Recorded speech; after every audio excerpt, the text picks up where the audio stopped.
Hey there guys, my name is Marcus, and in this video I'm going to show you step by step how we can easily restore a file in the file manager in the cPanel.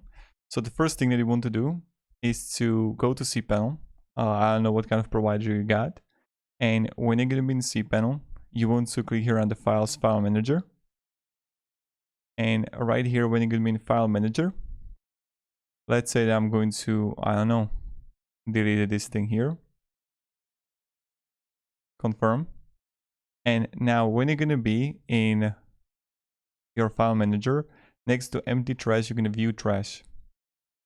When you're going to have it, you're going to find it here, and then you're going to have a restore.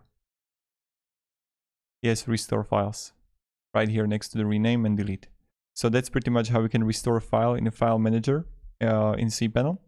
Thank you very much guys for watching, and have a great day, and goodbye.